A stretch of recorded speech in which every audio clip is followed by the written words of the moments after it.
திரு கனகராஜ், இங்க ஆய்வு முடிவுகளை வெளியிடுவதற்காக மத்திய அரசு கிட்ட நிர்பந்திச்சு அதற்காக செலுத்த வேண்டிய உழைப்பு, ஆனா மாறா வேறொரு தளத்துல அரசியல் காரணங்களுக்காக அந்த உழைப்பு வீணாக்கப்படுகிறது அப்படின்னு பார்க்க வேண்டியிருக்கா? அதாவது பாபு முருகவேல் நல்ல அட்வொகேட், நல்ல அரசியல்வாதி. ஆனா என்ன அவர் நான் என்ன கேட்கிறேன், இன்றைக்கு கீழடி சம்பந்தமான பிரச்சனை நிதி ஒதுக்கீடு சம்பந்தமானதா?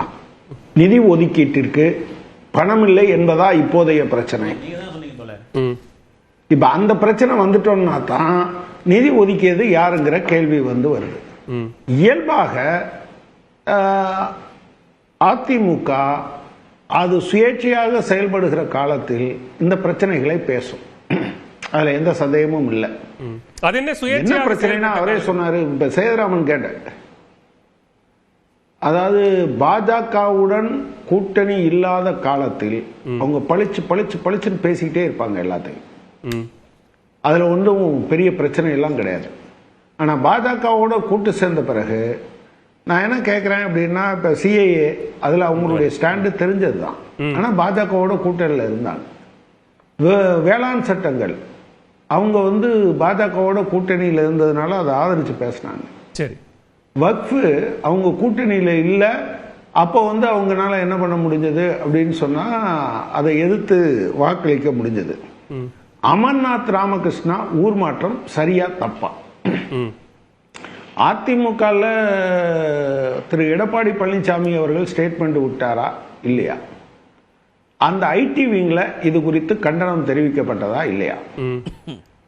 சென்னை தமிழ்நாட்டு மக்கள் டெல்லியில மதராசி குடியிருப்புல ஃபுல்லா இடிக்கப்பட்ட போது திரு எடப்பாடி பழனிசாமி அவர்கள் அல்லது அதிமுக இதை பேசினாங்களா இல்லையா? இந்த கேள்விகள் ரொம்ப முக்கியமானது. இப்போ நிதி ஒதுக்கீடு சம்பந்தமான பிரச்சனை எதுவும் இல்லாத போது அதை முன்வைத்து நான் இப்பவும் சொல்றேன். இல்ல திரு கனகராஜ், இப்ப நீங்க பட்டியலிட்ட இந்த விஷயங்கள் எல்லாம் அதிமுக எதிர்வினை ஆற்றல அல்லது கருத்து தெரிவிக்கல அப்படின்னா அதையே நீங்கள் தமிழர்களுக்கு எதிரானவர்கள் அப்படின்னு சித்தரிப்பீங்களா அப்படின்னு கேட்கிறார் பாபு முருகவேல்.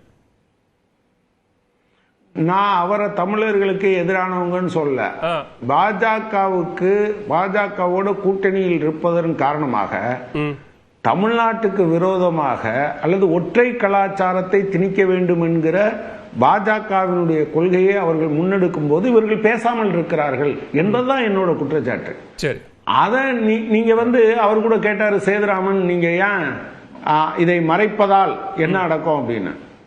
ஒரே ஒரு விஷயம்தான், அவங்க சிந்து சமவெளி நாகரிகத்துக்கு முந்தைய ஒரு நாகரிகத்தை அவர்கள் முன்வைக்கிறார்கள். சரி, பிரியன் சார் சொன்னது மாதிரி வரலாற்று ஆய்வுகள் அல்ல, புராணங்களின் அடிப்படையில் அவர்கள் வரலாற்றை எழுத முயற்சிக்கிறார்கள். அப்படி முயற்சிப்பதால் மட்டும்தான் அவங்க சொல்ற ஒரே நாடு, ஒரே மொழி, ஒரே மதம் என்பதை முன்வைக்க முடியும் என்று அவர்கள் கருதுகிறார்கள். சரி, அதுக்காக அவங்க பண்றாங்க. சேதுராமன் ரொம்ப லாபகமாக அதுல என்ன லாபம்னு கேட்கிறாரு. என்ன லாபம்னா, இது ஒரு மிகப்பெரிய இந்தியாவினுடைய பன்மைத்தன்மையை அழிக்கிற ஒரு முயற்சியில் ஒன்றிய அரசு நிற்கிறது. தமிழ்நாடு பாஜக உண்மையிலே அதுக்கு அக்கறை இருந்தால் ஏன் இதை வெளியிடலைன்னு கேட்கணுமே தவிர, இப்ப அவர் ஸ்பெசிபிக்கா ஏதாவது சொன்னாரா? சரி, 1000 வருஷம் ஸ்பேன்ல அதை சொல்ல முடியாது. இப்ப சங்க காலம் எது சார்? எக்ஸாக்டா 1000 இப்ப நம்ம சொல்றோம்ல 2021 திமுக, அதுக்கு முன்னால 10 வருஷம் அதிமுக ஆண்டதுன்னு சொன்னோம்ல, அது மாதிரி சொல்ல முடியும்னு நினைக்கிறீங்களா சில விஷயங்களை? ஏன்னா எக்ஸாக்டா உங்ககிட்ட இல்ல, அப்ப ஒரு ரேஞ்ச சொல்லுவீங்க. சரி, இப்படித்தான் நடந்திருக்கிறதே தவிர நீங்க அப்ப அதை யார் தீர்மானிக்கிறா? சரி, அப்ப எங்க திரும்ப இந்த ஆய்வை இப்படி நடத்த வேண்டும் என்று சொல்லணும்ல, அதை சொல்லாம காலம் கெடுத்துறது தான் பிரச்சனை. அதைத்தான் நம்ம நண்பர் அக்னீஸ்வரனும் சரி, நண்பர் பாலு முருகவேலும் சரி, அவங்க மனச்சாட்சிக்கு விரோதமாக பேசிக் கொண்டிருக்கிறார்கள். அவர்களுக்கு இந்த உண்மை தெரியும். இப்போதைக்கு நாம் எல்லோரும் சேர்ந்து பேச வேண்டியது ஒன்றிய அரசுக்கு எதிராக என்பது அவர்களுக்கு தெரியும். ஆனா தமிழ்நாட்டில் இருக்கக்கூடிய பாஜகவுக்கு இதை டிஃபெண்ட் பண்ண முடியாத போது முன்னாள் அமைச்சர் பாண்டியராஜன் அவர்களை வைத்து இந்த பிரச்சனையை திசை திருப்புவதற்காக அவர்கள் சொல்கிறார்கள். நான் இப்ப கேட்கிறேன், இதுக்கு பதில் சொல்லுங்க. அமர்நாத் ராமகிருஷ்ணாவை டிரான்ஸ்பர் பண்ணது சரியா தப்பா? சரி, இந்த அறிக்கையை அவர் எழுதக்கூடாதுன்னு சொன்ன போது எழுதணும்னு சொன்னீங்களா இல்லையா? தொடர்ச்சியாக வரக்கூடிய அந்த மரபு வழியாக இதுவரை இருக்கிறபடி யாரு ஆய்வு நடத்தினாரோ அவரை தவிர இன்னொருத்தர் எழுதுற வழக்கம் உண்டா? அப்ப அந்த விஷயத்தை எல்லாம் கேள்வி கேட்காம நீங்க பிரிவினைவாதம் நீங்க பாரதிய நாகரிகத்தின் ஒரு பகுதி என்று ஒன்றிய அரசாங்கம் கொண்டிருந்தால் அவர்கள் என்ன செஞ்சிருப்பாங்க? இத அதுல சேர்த்திருப்பாங்க. இது அவங்க சொல்ற வேதகால நாகரிகத்திற்கு எதிராக இருக்கிறது. அவர்கள் முன்வைக்கிற சார் முழுக்க முழுக்க நீங்க பாத்தீங்க அப்படின்னு சொன்னா இந்த இந்தியாவினுடைய வரலாற்றையே மாற்றி எழுத போகிறோம் என்று சொல்கிறார்கள். அது பிரச்சனை இல்லை. நரேந்திர மோடி பிறந்த ஊர் தான் நாகரிகத்தின் உச்சம் என்று ஒரு ஆதாரம் வந்துவிட்டால் நான் உறுதியாக சொல்லுகிறேன் அதுதான் சரி என்று நான் சொல்லுவேன். ஆட்சேபனை இன்னைக்கு இது தமிழ்நாட்டில்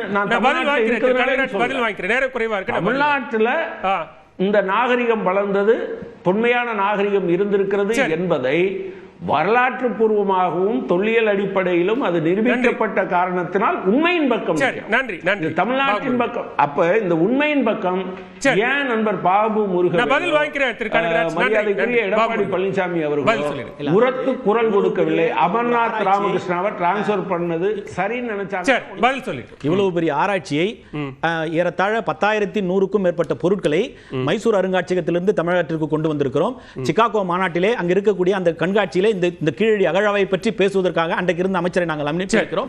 இது போன்ற தொடர்ந்து செய்திருக்கிற போது இப்படித்தான் நீங்கள் அரசியல் செய்ய வேண்டும் என்று மற்றவர் எங்களை நிர்பந்திக்க முடியாது. ஒன்று.